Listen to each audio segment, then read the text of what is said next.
Bueno, chicos, muy buenos días. Yo soy Ricardo. Vamos a comenzar el nuevo curso de diseños de investigación de 2019-2020. Espero que sea un curso entretenido, que os ayude mucho a conseguir vuestros objetivos y bueno, cualquier cosita que necesitéis, pues aquí voy a estar durante todo el cuatrimestre y bueno, tendréis el material que nosotros vayamos creando, las clases que nosotros vayamos creando, las tendréis siempre subidas en la nube, de manera que si en el futuro pues queréis volver a verlas o necesitáis verlas en otro momento que no sea el directo porque estéis ocupados con la familia o con el trabajo, pues ahí vais a tener los directos subidos para volver a verlos las veces que queráis, ¿vale? Son las clases que vamos a ir haciendo 2 veces a la semana, en este caso lunes y miércoles, si no me equivoco, de 11:30 a 12:30. Pues después, cuando se convierta el archivo a vídeo, yo lo subiré para que lo tengáis en el campus virtual, ¿vale? En ese mismo campus virtual vais a tener, bueno, pues vais a tener exámenes de años anteriores que yo voy a subiros, vais a tener las situaciones que tenemos en ALF, ¿vale? Que están aquí, situaciones tema 1 y 2, 3 y 4, soluciones tema 1 y 2, 3 y 4, etcétera, etcétera. Vais a tener el formulario, por supuesto. Bueno, luego unas pequeñas orientaciones para probar, que yo las tengo por aquí. Bueno, son unas orientaciones bueno, está bien que las leéis porque os dan algunas pautas para encajar la asignatura de una manera más óptima. Y aquí os explica un poquito pues, lo que es la PEP, la prueba de evaluación continua, que aquí sí quiero hacer una pausa porque cuando llegue el momento yo estaré atento para saber cuándo ha salido la PEC. Y bueno, yo siempre lo que hago todos los años es hacer un live, hago un abierto a todo el mundo para corregir la PEC y que tengáis la máxima calificación posible dentro de la prueba. Evidentemente dejo unos días para que la podáis trabajar vosotros y no sea simplemente copiarse, pero sí, la intento realizar con vosotros, ayudaros y que podamos obtener la máxima calificación. Porque si no me equivoco, en diseño de investigación cuenta a partir del 4,5 y es interesante para aquellas personas que no estén en Doctrinum, porque los de Doctrinum van a sacar un 7, un 8, pero que no estén en Doctrinum y salgan del examen un poquito raspando, pues la PEC muchas veces ayuda a sacar la asignatura, ¿vale? Y luego tendremos dos archivos que cuando llegue su momento veremos, que va a ser seguramente en los temas de ANOVA. Bueno, en este caso en el último, en el tema 8, que ya sabéis que el examen en este caso se divide en 3 bloques, situación 1, situación 2 y situación 3. La primera abarca los 4 primeros temas, la segunda abarca los 4 segundos temas y la tercera, 1, 2, 3 y 4, 5, 6, 7, perdón, los 3, la segunda situación abarca el 5, el 6 y el 7, y la tercera situación abarca el tema 8 solo y exclusivamente. Entonces, a la hora de la estrategia de examen, y ha ocurrido muchas veces, inclusive diciéndolo, el tema 8 tenéis que intentar estudiarlo a fondo, porque es una situación entera la que en este caso es el 33% del examen, es solo el tema 8. O sea, estudiaros bien el tema 8 porque con el tema 8 y los primeros temas bien sabidos podéis sacar el examen de sobra. En este caso son 25 preguntas, 13 preguntas bien os dan un 5 raspaillo. Entonces, bueno, cuando son exámenes de 25 preguntas, yo siempre lo que intento aconsejar es que estéis alrededor de las 17 y 18 preguntas seguras. Pero bueno, cuando ya llegue el momento, ya sabéis, mis cursos normalmente al final os intento dar muchas pautas y muchos consejos para los exámenes y vamos haciendo simulacros de exámenes, por supuesto, cuando ya hemos terminado el curso completo, ¿vale? El curso se va a dividir en 2 partes fundamentales, va a ser una parte teórica, ¿vale? Yo tengo mis propios apuntes aquí con mi cuaderno, os lo enseño. Aquí es donde yo tengo todas mis cosillas apuntadas cuando yo estuve estudiando diseño de investigación. Entonces, pues por aquí tengo yo toda mi teoría, esa teoría os la voy a transmitir y en este caso, pues yo suelo utilizar mucho, sobre todo en las clases de estadística, el Paint, que es el programa este que estáis viendo ahora mismo en pantalla, y bueno, pues en este caso que estamos en el curso de diseño de investigación. Entonces, cada vez que sea la parte teórica, yo voy a explicaros la teoría, os haré gráficos, os haré dibujitos y os enseñaré un poquito la teoría, porque en este caso quiero que sea un poquito más amena y más didáctica que cuando se trata de una asignatura teórica. Y luego en la parte práctica lo que vamos a trabajar son las situaciones que ya hemos visto en la carpeta, que también la vais a tener en la nube, que son las situaciones que el equipo docente tiene en ALF que van por temas. Entonces son situaciones, son ejercicios típicos de cada tema. Situación 1, para contrastar tal. Entonces os voy a enseñar muchos trucos y muchos tips para que aprendáis a manejar la asignatura y a saber cuándo os están pidiendo una cosa, cuándo os están pidiendo otra y cuál es el objetivo de la pregunta. Que en estadística en concreto es muy importante saber sobre qué va la pregunta y qué es lo que te están preguntando. No son preguntas que van directo al grano, sino que primero hay que pasar por algún sitio para llegar a la solución final. Todo eso os lo voy a enseñar, por supuesto. Y luego otra cosa que no quiero que os quepa ninguna duda es que yo no sé el nivel que vosotros traéis de estadística, ¿vale? Entonces, normalmente yo empiezo desde cero, inclusive desde -1. Yo también soy profesor de datos 1, de la primera parte de esta pirámide de estadística dentro del grado en psicología de la UNED. Entonces, yo normalmente no sé si habéis hecho datos 1, si no lo habéis hecho, si lo habéis aprobado, si lo tenéis para este año. Entonces, muchas veces me paro en algunos conceptos que creo que son básicos para saber cómo es, por ejemplo, una media, una mediana, una varianza, una desviación científica, y os explico de dónde viene y para qué sirve a nivel comprensivo. A mí me gusta mucho que comprendáis las cosas, entonces os las intento explicar para que las comprendáis y no las memoricéis, ¿vale? Y también, pues, bueno, os enseño muchos truquitos para haceros una pregunta que responda y la respuesta sea lo que estáis buscando. Bueno, ya vamos a ver que durante el curso, mis cursos en estos casos de estadística son bastante didácticos y no es pura chapa de teoría, de explicaros teorema central del límite, características, propiedades, no, sino que intento ser un poquito más dinámico, ¿no? Por decirlo de alguna manera. Entonces, bueno, vamos a empezar con el... Bueno, voy a abrir el formulario porque creo que todo debemos de basarlo alrededor del formulario. Esta es vuestra Biblia dentro de esta asignatura. Bueno, el formulario, pues un poquito... salió un poquito hace ya tiempo, pero bueno, es el que se sigue usando. Y bueno, se divide en... Voy a poner esto un poquito más chico. Ahí va. Se divide en muestras, es decir, vamos a ver, la estadística matemáticamente hablando, es la ciencia que trata de estudiar los números, ¿no? Las masas en este caso, ¿no? De estudiar las inducciones, el futuro, qué es lo que va a ocurrir. Estadísticamente hablando, ¿qué probabilidad tengo de que ocurra esto? Esa es la probabilidad dentro de la estadística. Y estadísticamente hablando, ¿qué es lo que dice la línea, ¿no? La línea base de algo. Pues dice de que 4 de cada 10 españoles fuman.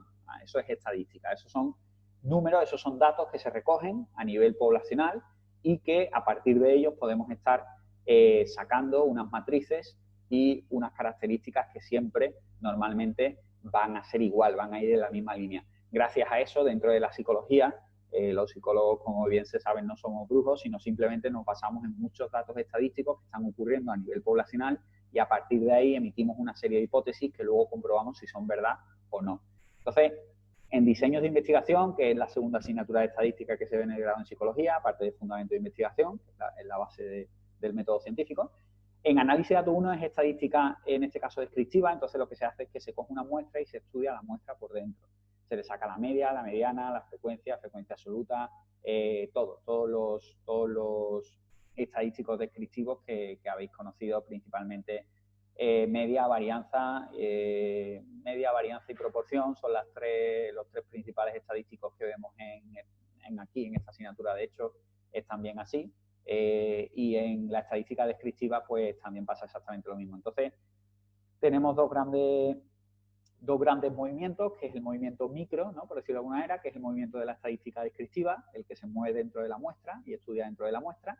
Y ahora tenemos el movimiento macro, que imaginaros en este caso que lo que tenemos son varias muestras, ¿no? Muestras Sevilla, Barcelona, Madrid, Córdoba, Jaén, Valencia y Alicante, por ejemplo. Entonces tenemos muchas muestras que vamos a ir recogiendo, vamos a ir estudiándolas descriptivamente y a partir de ahí le vamos a sacar unos datos para sacar una muestra general. En este caso, por ejemplo, podemos inferir a la muestra española, ¿no? Porque nos estábamos refiriendo a ciudades de España. Entonces, de varias muestras, el estudio de muestras que yo he elegido, por supuesto, mediante un muestreo, que ya lo hemos visto en fundamento de investigación, completamente adecuado y completamente representativo, yo he ido cogiendo muestras y esas muestras las he unido y he hecho una inferencia. Es decir, he dejado una hipótesis, he dejado un dato global, por decirlo de alguna manera, a través de micro estudios, ¿no? Yo voy estudiando muestras descriptivas poco a poco y a partir de ahí saco una conclusión global, una inferencia, que la saco con un nivel de probabilidad, con un nivel de seguridad. Yo no estoy 100% seguro de que esa inferencia que yo he hecho a través de mis mini muestras, que bueno, pueden ser mini muestras, pueden ser que haya cogido una muestra de 1 millón, por ejemplo, que puede ser la población total, ya sabemos, ¿no? Por ejemplo, 37 millones de personas, y ahora he cogido muestras que en total forman 800.000 personas.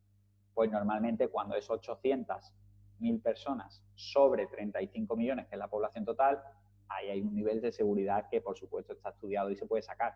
Entonces, el tamaño de la muestra que tú cojas es muy importante dentro de la estadística. ¿Por qué? Porque cuanto más grande sea el tamaño de la muestra, más nos estamos acercando a la población total y más seguridad vamos a tener en nuestros datos, ¿vale? Eso es de cabeza, ¿vale? Pero evidentemente muchas veces ni la economía ni los recursos nos permiten tener muestras tan grandes como para acercarnos tanto a la población. Entonces tenemos que trabajar con muestras pequeñitas y a partir de ahí hacer inferencias estadísticas, ¿vale? Incluso a nivel útil, a nivel de vida útil, la estadística inferencial, por supuesto, pues sirve para todo esto de los sondeos electorales. Ahora que volvemos otra vez a elecciones, pues casi todos los días pues veis en la prensa un poco, pues el PSOE ha ganado tanto, el PP ha ganado tanto, Podemos ha ganado tanto. Eso se hace con la inferencia estadística también, ¿vale? Con muestras poblacionales, llamadas de teléfono, oye, ¿tú a quién votarías? ¿Tú a quién? Entonces todos esos datos se recogen y luego se hace un estudio estadístico para ver qué es lo que puede ocurrir dentro de 3 o 4 meses que sean las elecciones, ¿vale? Entonces, bueno, es un estudio, es una asignatura bastante interesante. Cuando la vayamos viendo vamos a ir detallando exactamente para qué sirve eso, para qué se hace de esa manera y por qué se hace de esa manera.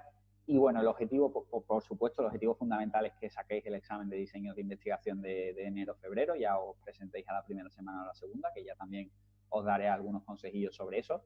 Pero me gusta que comprendáis y que le cojáis algo de gusto a la asignatura, porque es una asignatura bonita, es estadística, es la segunda parte, es la parte un poquito más complicada.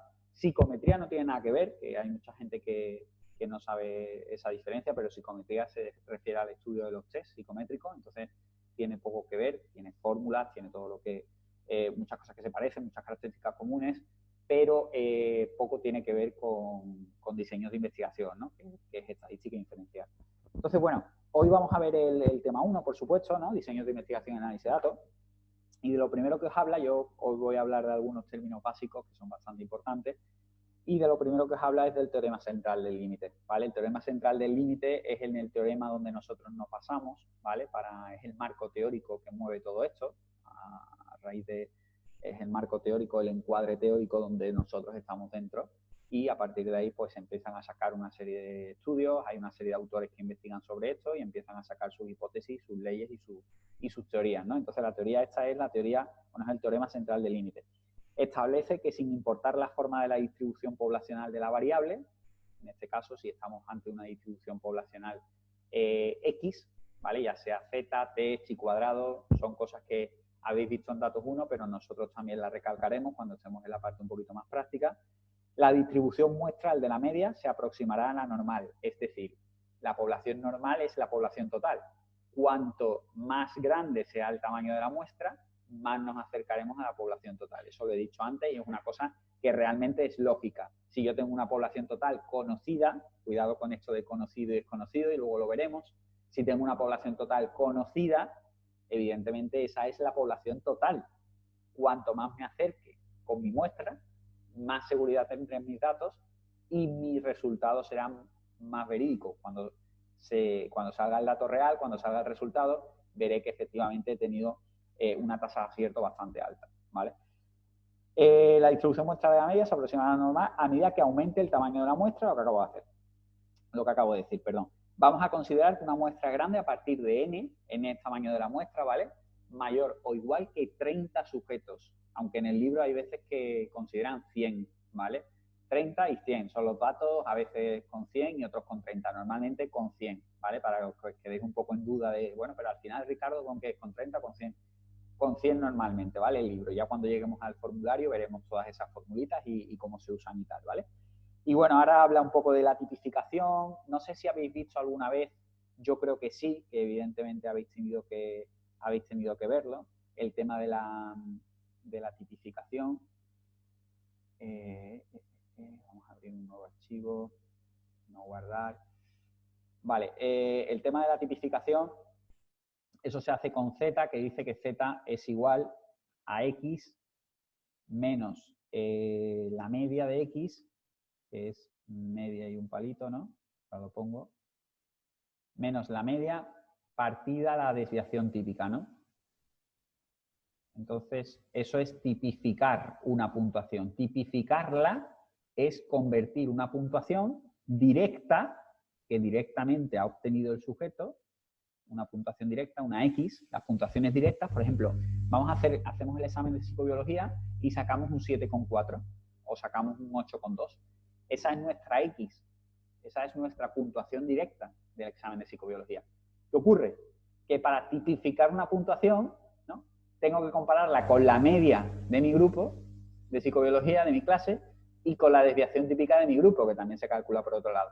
Una vez tenga esos tres datos, los puedo tipificar, los puedo convertir en Z y me lo llevo a la curva normal, que la vamos a ver también, que está al final del formulario. Y esa curva normal, Z, esas tablas de Z que están al final del formulario, representan, son unos autores que han hecho unos estudios sobre esto, se supone que representan a la población normal. Pero cuando dicen representan a la población normal nos volvemos un poco locos. Pero eso de que representan a la población normal, pero ¿cómo van a representar?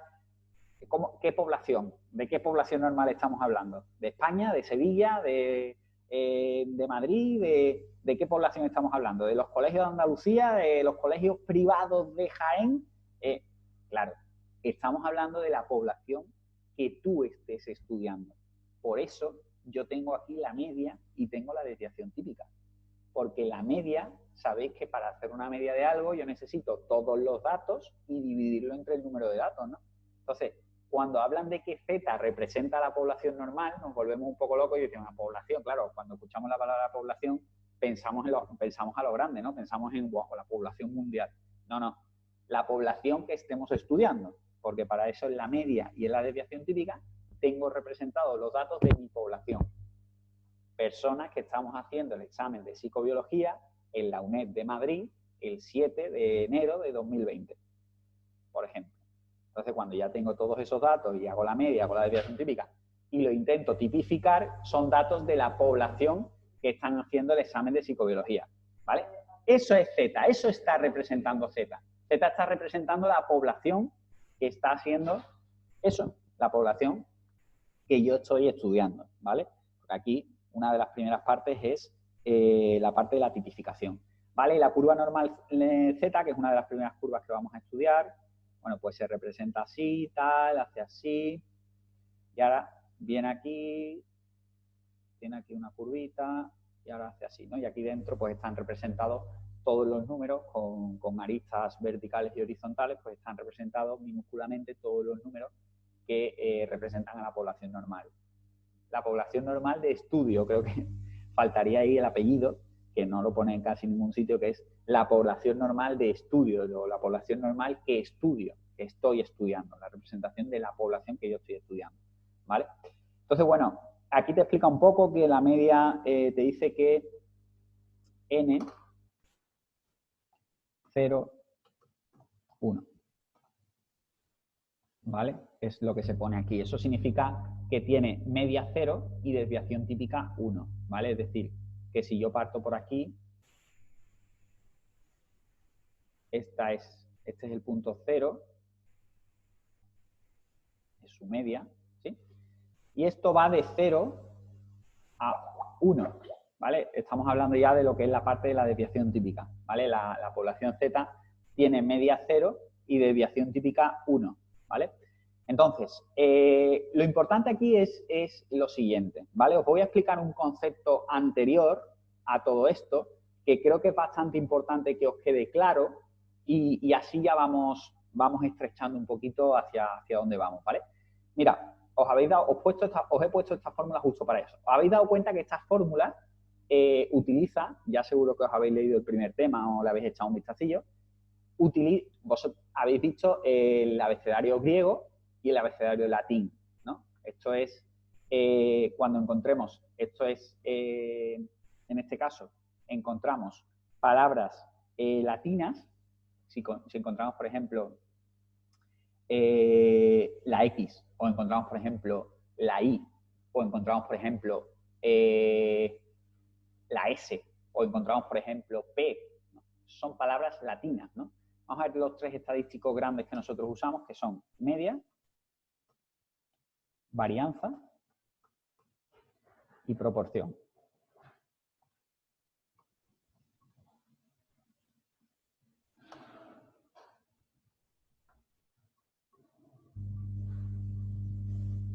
Esto, si nos importa, lo voy a quitar de aquí.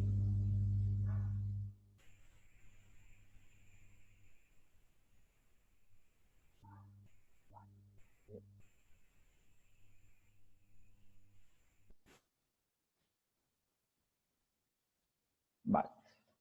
Entonces, los tres estadísticos que nosotros usamos normalmente son media, varianza y proporción. La media se representa con X, la varianza se representa con S de X al cuadrado, o desviación típica S de X, y la proporción se representa con P, ¿vale?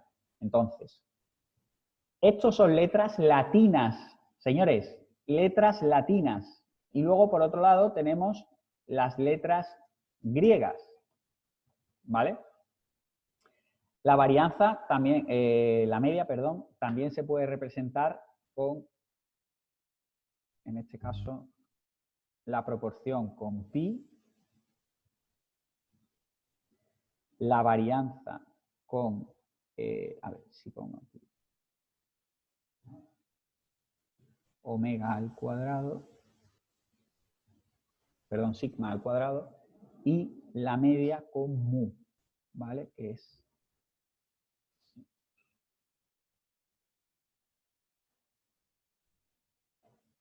¿vale? Estos son letras griegas. La media se representa con mu, la varianza se representa con sigma al cuadrado, o la desviación típica con sigma, ¿vale? Si estuviéramos con desviación típica, le quitamos el cuadrado y entonces ya es la desviación típica, ¿vale? La varianza, sabéis que, como yo digo muchas veces, la varianza es la hermana mayor y la desviación típica es la hermana menor, ¿no? La varianza siempre es la que está al cuadrado, es la hermana mayor, la siempre va a ser más grande que la desviación típica, ¿vale? Y la proporción que se representa con P y con pi, ¿vale? Con la letra griega pi. P latín, pi griego. ¿Y por qué el latín y por qué el griego? Mirad, en latín, cuando veáis letras latinas, nos estamos refiriendo a una muestra. Y cuando veáis letra griega, nos estamos refiriendo a una población, ¿vale?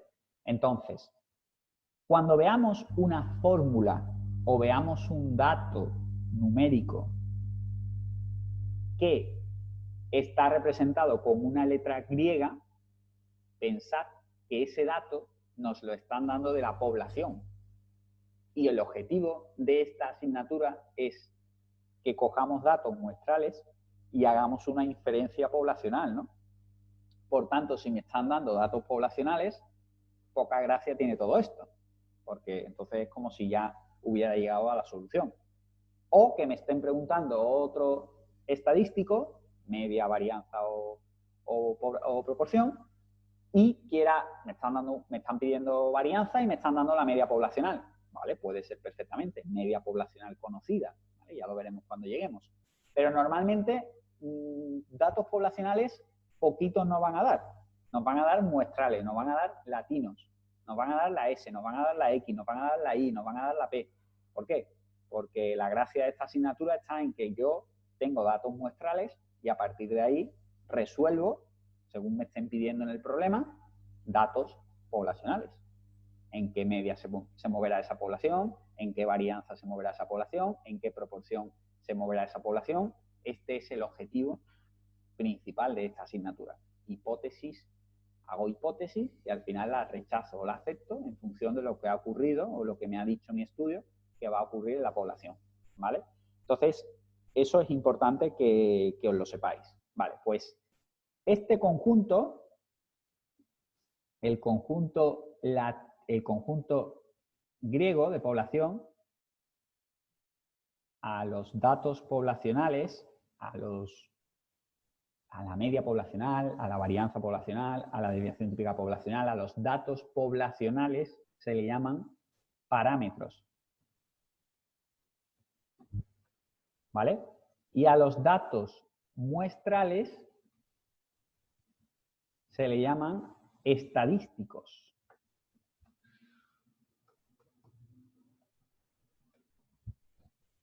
¿Vale? Entonces, si yo te digo, dame el parámetro de la media, te estoy pidiendo mu. Si te digo, dame el estadístico de la media, te estoy pidiendo la x. Quiero que ya vamos a utilizar esta primera clase para que os vayáis metiendo un poquito en lo que es la jerga de la estadística inferencial, ¿vale? Parámetro, por un lado, y estadístico, parámetro poblacional y estadístico muestral. Tienen sus apellidos, parámetro poblacional y estadístico muestral, ¿vale? Es decir, al final van a ir al mismo sitio, o a una media, o a una población, a una proporción, perdón, o a una varianza, o a una desviación típica. Pero uno puede ser el de la muestra, que es el estadístico, y otro, el estadístico al final, muchos estadísticos, muchas medias de muchas muestras se van a convertir en un parámetro, ¿vale? Vamos a inferirlo a su parámetro media. Vamos a coger muchos estadísticos media y vamos a convertirlos en un parámetro media, ¿vale?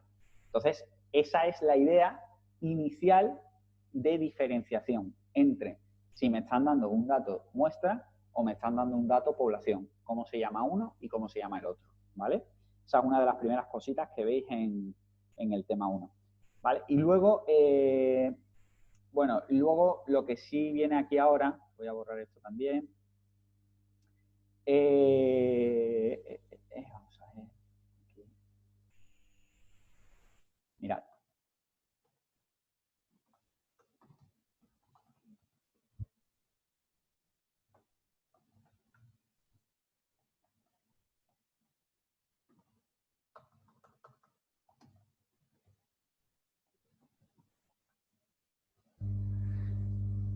Esto es un contraste, ¿no? ¿Por qué se llama contraste? Porque contrasto algo, ¿no? Comparo algo, ¿no? ¿Qué comparo? Comparo datos muestrales con datos poblacionales. Hago un contraste estadístico, ¿qué se llama? ¿No? Paso de datos muestrales a datos poblacionales. Hago una comparación entre distintas muestras para llegar a una población, ¿vale?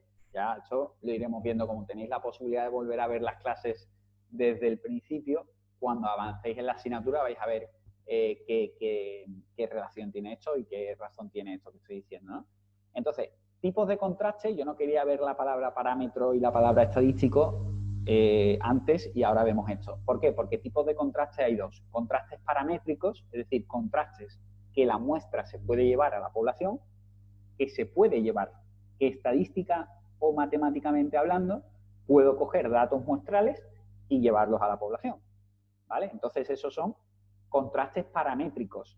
Puedo utilizar pruebas válidas, fiables, estudiadas y analizadas psicométricamente hablando, para poder coger datos muestrales y inferirlos a la población paramétricamente hablando.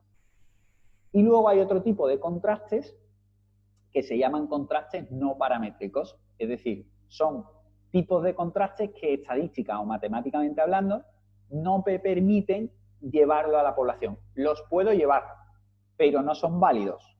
No tienen la misma validez, no tienen la misma fuerza matemática, no tienen el mismo respaldo que los contrastes paramétricos. ¿Por qué?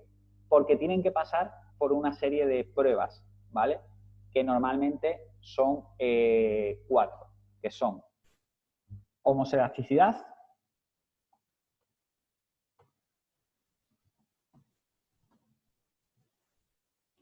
distribución normal,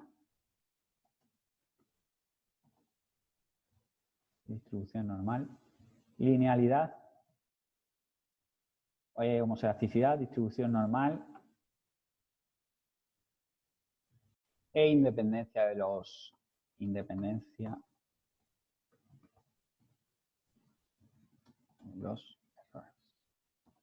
Vale, bueno, estos son supuestos para poder, son pruebas que se pasan con el SPSS, que es el programa por excelencia que se utiliza para hacer estudios estadísticos, Y son pruebas que se pasan al principio, antes de empezar con cualquier tipo de estudio, se pasan a esos datos que hemos recogido, se les pasan estas pruebas para saber si pasan por el supuesto de homoselasticidad, es decir, igualdad de varianzas, distribución normal, es decir, que el conjunto de datos puede acercarse a la distribución normal, que es lo que hemos visto al principio de la clase con el teorema central de límite, linealidad, que no hay errores de linealidad, que son datos que están recogidos, siguen la misma línea, vienen del mismo grupo, por decirlo de alguna manera, o de personas parecidas, y que hay independencia de los errores, ¿vale? Es decir, que los residuos no se mezclan entre ellos.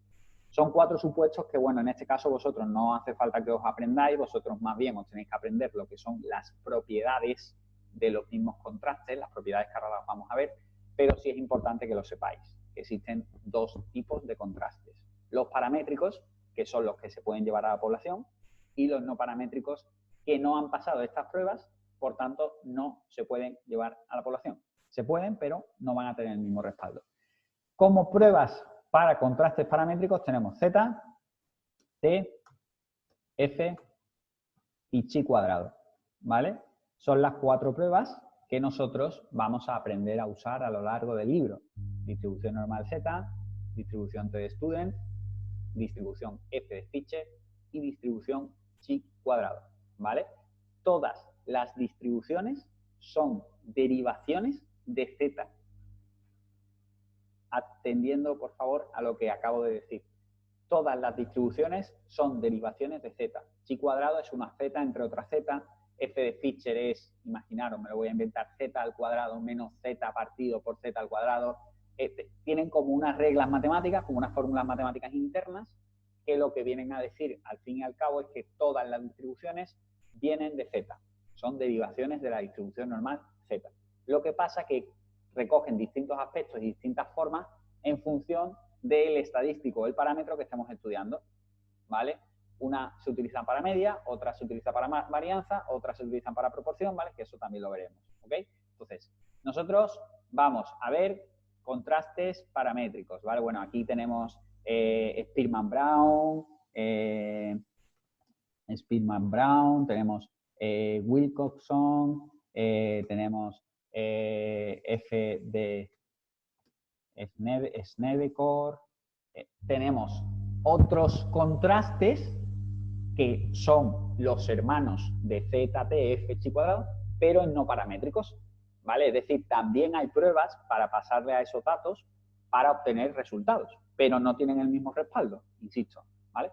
Entonces, una vez dicho esto, vamos a ver las propiedades que tienen que cumplir todo tipo de parámetro, la propiedad que tiene que cumplir, perdón, todo tipo de estimador. Estimador ya hemos visto que vamos a utilizar principalmente media, varianza típica, y proporción, ¿vale? Propiedades de los estimadores. Mirad, tienen que ser insesgados, suficientes, eficientes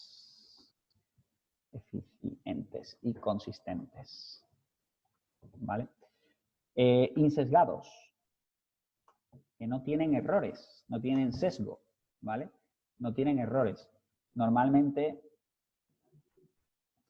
es que vienen de la población directamente. Son datos de estudios que hemos recogido anteriormente, por ejemplo, hace unos cuantos años, entonces me he podido traer ese dato y lo meto y lo incluyo en mi estudio. Entonces es un dato que está insegado, es decir, no tiene errores, viene directamente de la población, porque daros cuenta que al final el objetivo, insisto y repito, de diseño de investigación es coger datos muestrales y convertirlos en poblacional y hacer una inferencia, ¿no? Entonces, si ese dato me lo dan directamente de la población, es un dato que se dice que está insegado y no tiene error. Entonces lo puedo incluir en mi estudio, lo puedo incluir en mi fórmula y le pondría en este caso la simbología S, por ejemplo, en el caso de la varianza o en el caso de la desviación típica, ln-1, ¿vale? Se simboliza con n-1, esta propiedad, ¿vale? Y también se le llama cuasi. Aparte de insesgado, cuasi o insesgado, ¿vale? Cada vez que veáis cuasi varianza, cuasi desviación típica, Normalmente en varianza y en desviación típica lo vamos a ver nosotros. Eso significa que no tiene error, que ese dato está insesgado, ¿vale? Entonces, a la hora de hacer la fórmula, dentro de la fórmula hay varios tipos, varias formas, vamos a utilizar la que tiene el n-1, que es la que se puede usar para este caso, ¿okay? Suficiente significa que utiliza todos los datos de la muestra. Ejemplo, la media. No ejemplo, la mediana. ¿Vale? Es decir, un ejemplo de suficiente es la media y un no ejemplo es la mediana. ¿Vale? La media utiliza todos los datos, es decir, tenemos que contabilizar todos los sujetos de la muestra para poder sumarlos y dividirlos entre el total. Y la mediana, si recordáis cómo era el procedimiento de la mediana, simplemente lo que hace es que encuentra el intervalo crítico, que son los datos del medio de la muestra, los datos que están en medio, que quedan en medio, y utiliza esos para hacer el resultado, para hacer la fórmula suya de la mediana. Y el resto lo desecha. Por tanto, ese estimador se dice que no es suficiente, ¿vale? Y en este caso, pues, tenemos eficiente, que sería que eficiente es, vamos a ver, os voy a hacer un pequeño dibujito.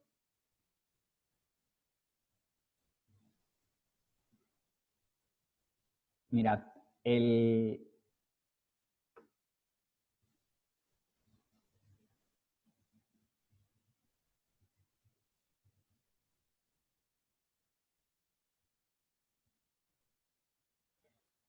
este gráfico tiene más panza, tiene más abertura, tiene más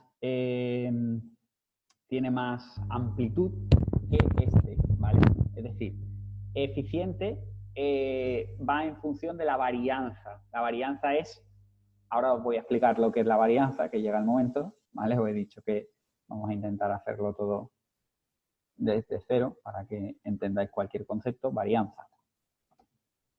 La varianza es, vamos a ponerlo en términos un poco para que se entienda. La varianza es a ver si así, amplitud de la media, a ver si así lo entendéis. ¿Vale? La amplitud de la media, ¿no? O cantidad de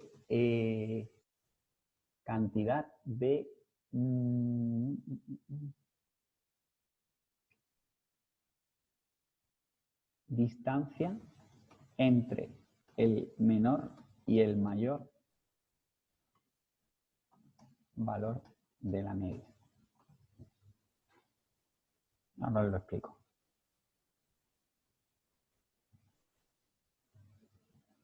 ¿Vale? Esto está un poco en términos míos, ¿no? Como yo digo. Entonces, mira, imaginaros dos personas que han sacado su grado en psicología y una ha obtenido, bueno, las dos han obtenido una media idéntica. En este caso vamos a poner que sus medias han sido de 7. Han sacado un 7 de media, ¿vale?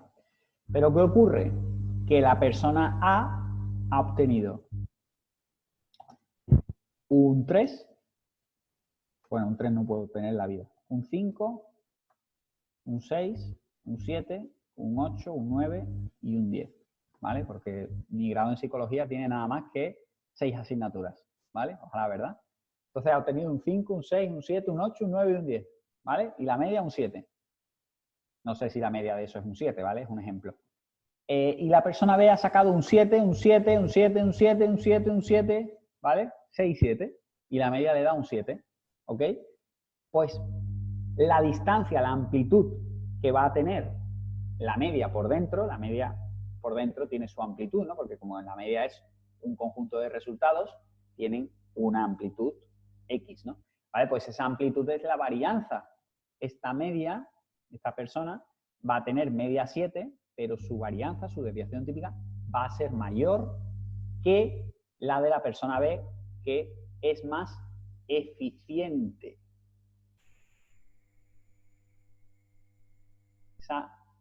Ese que es este, ¿no? Que es más estrechito. ¿Veis que es más estrechito que este, que es muy amplio?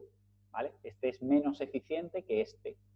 Por tanto, la eficiencia, la varianza, suele ir acompañada de lo que se denomina error.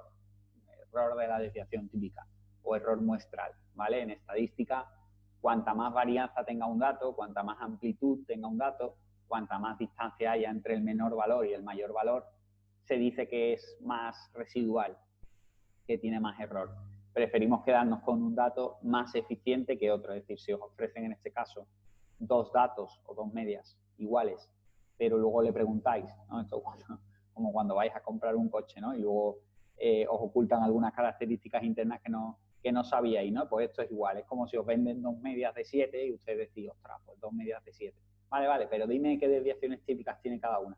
Y entonces usted dice, pues esta tiene un 13 y la otra tiene un 2. Ah, vale, pues la del 13 seguramente es porque tiene muchísima distancia entre el menor dato y el mayor dato. Y la del 2 es porque será más eficiente, porque tendrá datos más cercanos y siempre será casi prácticamente el mismo. Habrá muy poca desviación, que se dice, ¿vale?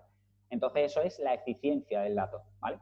Y la consistencia, en este caso, es lo que yo he explicado al principio de la clase, que cuanto mayor sea mi tamaño de la muestra, más me voy a acercar a la población. Y dos estimadores consistentes que nosotros usamos 100% son la media y la varianza, ¿vale? La media y la varianza se dice que son dos estimadores consistentes porque cuanto más grande, cuanto mayor sea su muestra, más se van a acercar al dato de la población, ¿vale? La población al final va a tener, por ejemplo, una media de 7 y entonces yo tengo una muestra de chiquitita y mi media, por ejemplo, puede ser 4. Y ahora voy aumentando el tamaño y 4,5, 4,7, 4,9, conforme vaya me acerco a la población, media 7 y coincide, ¿vale? Entonces, insesgado es que no tiene error, es decir, que ese dato coincide con el dato de la población. Suficiente es que utiliza todos los datos de la muestra para su resultado, para su fórmula. Eficiente es que su tamaño de la varianza es pequeño, ¿vale? Es eficiente, es pequeño, menor desviación típica, menor varianza. Y consistente es que cuanto mayor sea el tamaño de la muestra, más me voy a acercar a la población. No todos los estimadores son así, parece lógico, pero no todos son así. Pueden que trabajen con una correlación negativa. Es decir, que cuanto más grandes sean, más se están alejando del tamaño de la población, ¿no? Muy bien, entonces, bueno, esos son principalmente los datos para esta primera parte. Ahora quiero hacer una pequeña tabla resumen para explicaros una cosita muy interesante que creo que os va a ayudar 100%, que es explicaros para qué se utiliza cada distribución, qué estimador utiliza cada distribución.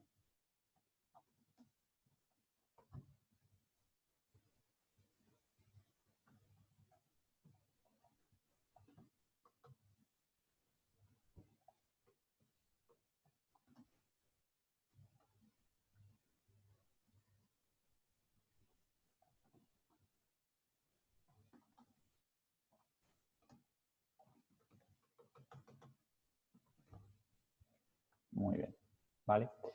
Vale, pues el primero, la distribución normal Z se utiliza para la media y la proporción. T-student se utiliza para la media. Chi cuadrado para la varianza.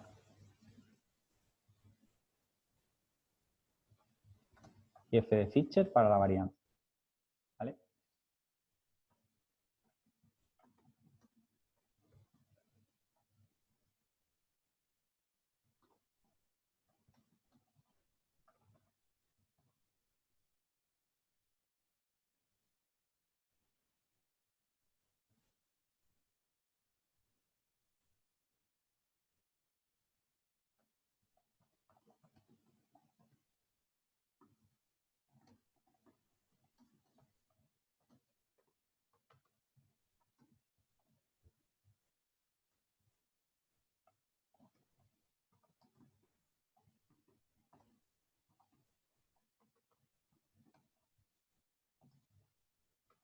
Claro, porque estáis viendo que hay dos estadísticos que se utilizan para la media, perdón, dos distribuciones que se utilizan para la media y dos distribuciones que se utilizan para la varianza, ¿no? Entonces, en algún momento tiene que haber una característica o una propiedad que me diga si tengo que utilizar una o me diga si tengo que utilizar la otra, ¿sí? La distribución normal yo digo que es la hermana mayor, ¿vale? De la T-Student, se utilizan para lo mismo, pero la distribución normal Z es la que va en traje de chaqueta, como yo digo, y la distribución T-Student es la que va en botines. Entonces, la distribución normal es la que se utiliza cuando la varianza poblacional es conocida, que va a ser en pocos casos que nos den la varianza poblacional en el problema. En algunos problemas nos lo dan, la varianza poblacional o la desviación típica poblacional, o la muestra sea mayor de 100 sujetos. Entonces, según el teorema central del límite, nos estamos acercando a la distribución normal, por tanto, podemos utilizar Z. Hay un problemilla por ahí que utiliza 377 o 376 sujetos.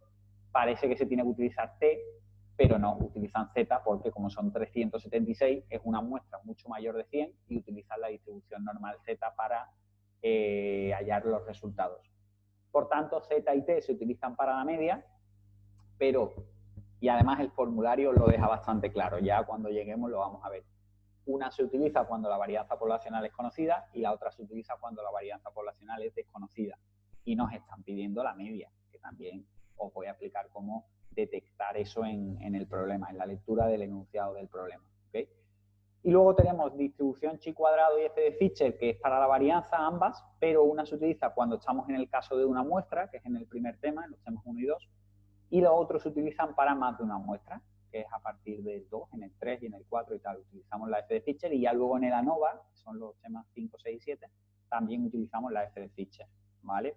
Esta distribución también es interesante, tiene unas cuantas tablas y también tenemos que saber leer las tablas. Estas distribuciones tienen tablas al final del formulario y esas tablas hay que saber interpretarlas, hay que saber leerlas, ¿vale? Muy bien. Bueno, pues hay una cosita, a ver, de la distribución normal Z.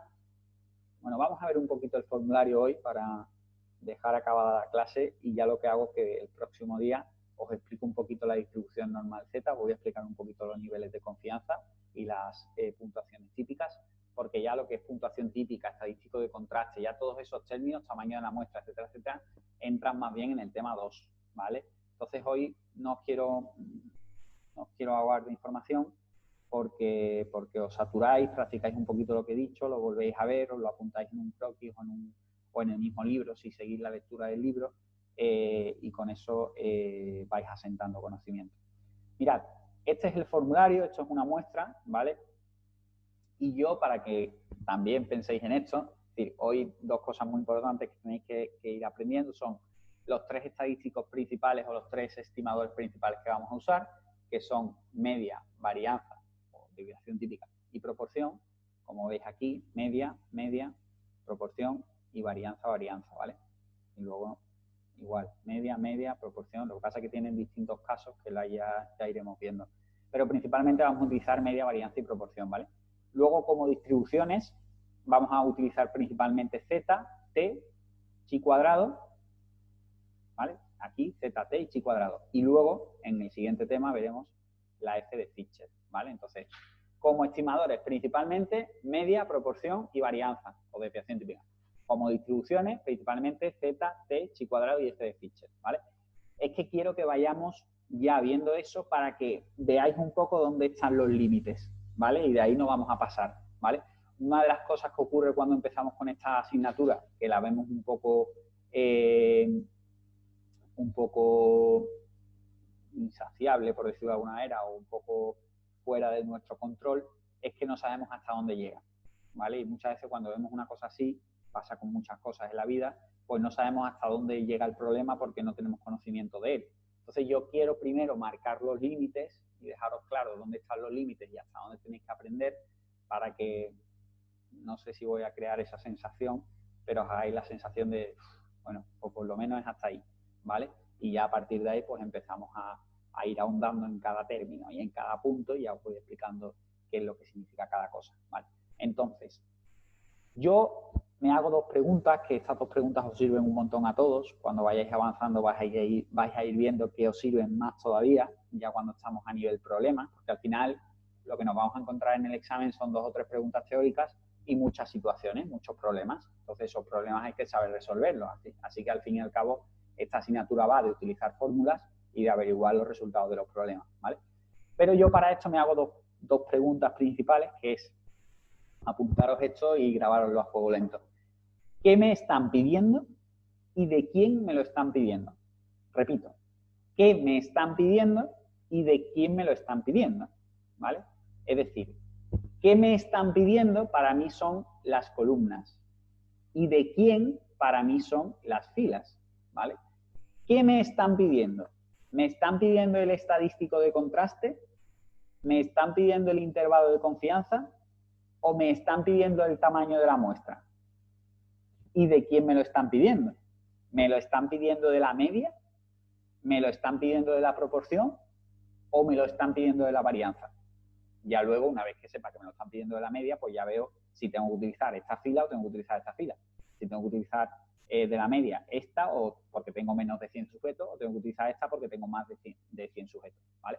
En estadística, la N significa número de sujetos, ¿vale? La N minúscula en diseño de investigación significa número de sujetos. No os preocupéis porque ya luego el tema de las siglas también la vamos a ver. Pero os estáis fijando, bueno, una cosa, una pausa, una cosita que yo haría, aunque luego la borremos, ¿vale? Es poner en el formulario vuestro, ¿vale, chicos? Entre la palabra media y la palabra varianza, poned poblacional. Y aquí, entre la palabra media y la palabra varianza, poned también poblacional. Porque trae un poco a confusión y no quiero que os confundáis, ¿vale? Ahí le falta esa palabra que no sé por qué quien hizo el formulario no la puso. Supongo que porque son cosas que se tienen que traer entendidas, pero yo quiero recalcarlas y ya luego lo borráis si queréis, ¿vale? Media poblacional, bueno, media de la varianza poblacional conocida. Varianza poblacional conocida, ¿vale? El poblacional, perdón, lo tenéis que poner entre varianza y conocida, y entre varianza y desconocida. Es decir, me están pidiendo la media, pero conozco la varianza poblacional. O me están pidiendo la media, pero desconozco la varianza poblacional. Entonces, poblacional lo ponéis aquí en medio. Y aquí en medio. Es decir, me están pidiendo el estimador media. Pero en un caso, en el problema me han dado la varianza poblacional o la desviación típica poblacional y la convierto a varianza. Y en el otro caso no me han dado la varianza poblacional, me han dado la muestral, que es lo normal. Lo normal es que me den datos muestrales. Ya os digo que el objetivo de esta asignatura es llevarme datos muestrales a datos poblacionales. Entonces, si me dan poblacionales directamente, tiene poca gracia. Lo normal es que me den muestrales, ¿vale?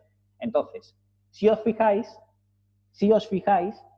la primera fórmula normalmente, cuando las fórmulas tienen varias partes, veis que aquí hay una igualdad. Eso significa que esto es lo mismo que esto es lo mismo que esto, ¿no? Son varias formas, ¿no? Aquí está el SDN-1, es decir, que esto cuando nos den la varianza, la desviación típica que diga insesgada, me darán, cuando nos den la desviación típica insesgada, utilizaré la fórmula en medio, cuando me den la normal utilizaré esta, ¿vale? Pero quiero que os fijéis en que aquí ponen sigma y aquí ponen SDN. Sigma y SDN es lo mismo, pero sigma es griego, por tanto es un dato poblacional, ¿veis? Varianza poblacional conocida. La convierto en desviación típica y la pongo aquí. ¿Por qué? Porque aquí no hay un cuadrado, ¿vale? Chicos, eso es una de las cosas que quiero que os quede claro desde ya. Diferencia entre desviación típica y varianza. No quiero que después vayáis un poco cojeando y cuando lleguemos al tema 3 o al tema 4 todavía no sepáis la diferencia entre desviación típica y varianza, ¿vale? La desviación típica es la hermana pequeña, S o sigma, si estamos en griego, en poblacional. S o sigma. Y la varianza es la hermana mayor, S al cuadrado o sigma al cuadrado. 5, desviación típica. Varianza, 25. 6, desviación típica. Varianza, 36. 4, desviación típica. Varianza, 16. Entonces, la desviación típica es la pequeñita. O desviación típica, 25. Varianza, pues 525. No sé cuánto es 25 al cuadrado ahora mismo. 30, pues 3 por 3, 9, pues 900. ¿Vale? Entonces, la desviación típica es la pequeñita. La desviación típica es sigma, que veis aquí, o SDN. Y la varianza es la hermana mayor al cuadrado. S de n, S al cuadrado de n, o S al cuadrado de n menos 1 si es insesgada, varianza insesgada, ¿vale? Que coincide con el dato poblacional, ¿vale? Entonces, bueno, todo esto, bueno, aquí hay una S a la cuarta, que no tiene nada que ver con varianza, simplemente es S a la cuarta. Cogemos la desviación típica y la ponemos a la cuarta. Esto es esta fórmula en concreto, que es tamaño de la muestra cuando estamos trabajando con varianza mayor de 100 sujetos, una muestra mayor de 100 sujetos. Entonces, bueno, yo quiero que os quedéis con las dos preguntas principales, que es ¿qué me están pidiendo y de quién me lo están pidiendo? Estas son preguntas que cada vez que leáis un problema desde inicio tenéis que haceros. Leéis el enunciado y os hacéis esas dos preguntas. ¿Qué me están pidiendo y de quién me lo están pidiendo? Esas dos preguntas os van a permitir, como cuando estamos jugando a hundido a la flota, ¿no? Hundir la flota, A4, B6, no sé qué, pues esas dos preguntas os van a permitir colocaros en el cuadrante correcto. Y una vez estemos en el cuadrante correcto, desarrollaremos la fórmula, que también os voy a enseñar a desarrollar cada una de las fórmulas. Es decir, mi objetivo con vosotros es utilizar una vez o un par de veces cada fórmula. Y luego en casa podréis hacer problemas similares con esa fórmula y desarrollarlo vosotros solos, ¿vale? Yo cuando me estuve estudiando diseños de investigación al principio, como anécdota, pues nada, simplemente lo que hacía al principio era estudiarme un poco la teoría, me leía un poco la teoría con el cuaderno y tal, y ahora me ponía a hacer problemas y fallaba como escopeta de feria, fallaba, tenía que mirar las soluciones, fallaba, miraba las soluciones, seguía fallando, seguía mirando las soluciones. Y llegué a un momento que hice clic. Como las situaciones de ALF del equipo docente tienen muchísimas situaciones, es decir, hay muchísimas oportunidades para repetir y para practicar, pues ya llegó un momento que dije, mira, las dos primeras veces miro las soluciones y a partir de ahí lo intento hacer yo solo, pero hacerlo yo solo del principio de una cosa que no conozco, me voy a terminar equivocando. Prefiero hacerlo con estructuración, que se llama, con una especie de andamio, con andamiaje, que se llama, y es ponerme el andamio completo, que es ver la solución, y poco a poco ir quitando baldas, ir quitando escalones del andamio hasta que no haya andamio y lo haga yo solo, ¿vale? Y ese fue un poco el sistema que yo utilicé, os lo cuento como anécdota, para estudiar la asignatura de diseño de investigación, ¿vale? Es una asignatura que no tiene de verdad, ¿eh? Y lo digo no porque sean nuestras clases, no porque sea yo, no, simplemente yo también la cursé en su momento y he vivido lo que vosotros estáis viviendo ahora mismo. Es una asignatura que al principio parece un infierno, pero que poco a poco, cuando le vas cogiendo el truquillo y vas viendo que es una puntuación típica, que es un nivel de confianza, que es el intervalo de confianza, vas viendo un poco a qué se está refiriendo cada término y para qué se usa, no tiene ninguna dificultad. Otro pequeño obstáculo que tiene la asignatura es que se divide como en tres partes, ¿no? Tiene la primera parte, que son los temas del 1 al 4, que habla de todo esto de estadístico de contraste, intervalo de confianza, tamaño de la muestra, puntuación típica, nivel crítico, P, nivel de confianza, tal. Y ya luego tiene la segunda parte que cambia completamente, es como estudiar otra asignatura, que es el ANOVA, hay que estudiarse la técnica estadística de ANOVA. Y ahora de pronto, pum, cambia otra vez y empieza con la regresión, que es completamente también diferente. Entonces, otro de los obstáculos que yo veo en esta asignatura que es que son como tres bloques completamente diferenciados y lo que has aprendido en uno te sirve un poquito porque las hipótesis y todo eso son siempre igual. Otra cosa que también el próximo día os tengo que explicar, que es la hipótesis alternativa, que es la hipótesis nula y todo eso, también muy chulo. Pero es lo único que se utiliza y es común a las tres partes, ¿vale? El resto hay que aprendérselo de cero y son cosas que son completamente diferentes las unas a las otras, ¿vale? Entonces, bueno, no os preocupéis, vais a poder contar conmigo, vais a poder contar con mi respaldo, que creo que no es poco. Vamos a tener un grupo de compañeros de WhatsApp, ¿vale? De la gente que se vaya matriculando en la asignatura. Por ahí vamos a compartir dudas, consultas, me vais a tener a mí, voy a poder hacer audio. Ahí sí pido, porfa, que cada vez que tengáis una duda, pues hagáis una fotito de la situación que sea o del ejercicio que sea, me preguntéis en concreto qué es lo que os pasa, de dónde sale un número, por qué es así, por qué no es así, yo os lo explico. Y cuando tengáis dudas de cosas que se suponen que en la asignatura tienen que estar entendidas y yo no la he explicado en ninguna clase porque no he caído, porque se me ha ido, por lo que sea, por favor, no tengáis ningún tipo de pudor, ningún tipo de vergüenza, que para eso estamos. y oye, me preguntáis, Ricardo, pasa esto, tal, no entiendo exactamente cómo se saca una media o no entiendo exactamente cuál era el símbolo de la puntuación directa, lo más básico que hay en estadística. Me lo preguntáis, no os preocupéis porque para eso estamos. Aquí hay gente que ha venido de todos sitios, que lleva 30 años sin estudiar, gente que viene de la prueba de acceso, gente que viene... No pasa absolutamente nada, ¿vale? Todo el mundo tenemos una capacidad muchísimo por encima de lo que nosotros nos pensamos. Para eso puede durar el cerebro tantos años. Lo que pasa es que muchas veces pues, son aspectos y diferencias individuales que no nos permiten desarrollar del todo nuestras capacidades como querríamos. Pero que poder, podemos, ¿vale? Ahí hay muchísimos ejemplos de vida que así lo hacen, y así lo ven, y así lo denotan. Y si ellos han podido, ¿por qué no vosotros? Yo os lo digo muchas veces cuando ya estáis en un punto de desesperación de tres matrículas, 4 matrículas en la misma asignatura, os lo comento. ¿Cuántas personas han pasado ya por diseño de investigación? ¿Cuántas personas han aprobado ya diseño de investigación en los años que lleva la UNED existiendo y otras universidades públicas y privadas con el grado en psicología? Muchísimas, miles, millones diría yo. ¿Y por qué no vosotros? Si al final es el mismo material, es el mismo temario y las preguntas van a ser muy similares cambiándole los datos numéricos.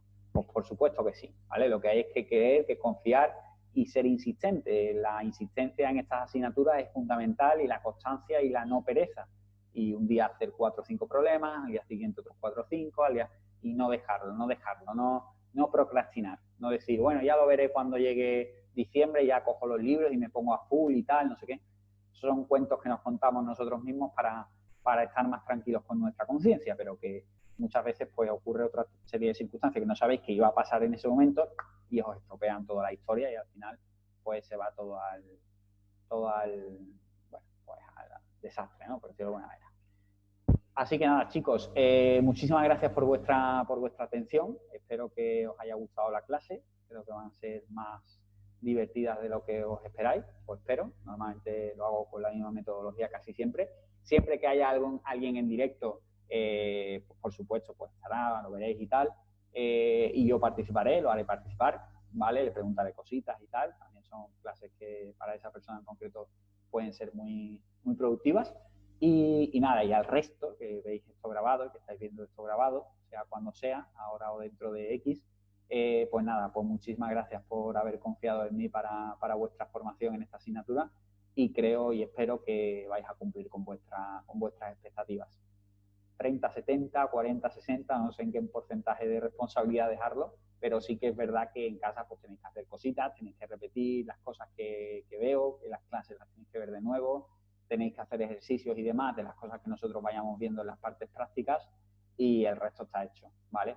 Es una asignatura que es bonita, que si luego metéis en el máster de metodología de la ciencia del comportamiento o ya empezáis a utilizar con más profundidad SPSS, es una asignatura. Y para el TFG, cuidado, para el trabajo fin de grado, para la parte de análisis de datos, para la parte estadística, muy importante esta asignatura, ¿vale? Así que nada, espero que os haya entrado el gusanillo, que os haya metido algo más de motivación con la asignatura y que os pongáis a full con ella, ¿vale? Así que nada, nos vemos en la próxima clase y muchísimas gracias por atenderme. Un saludo, pasad buen día.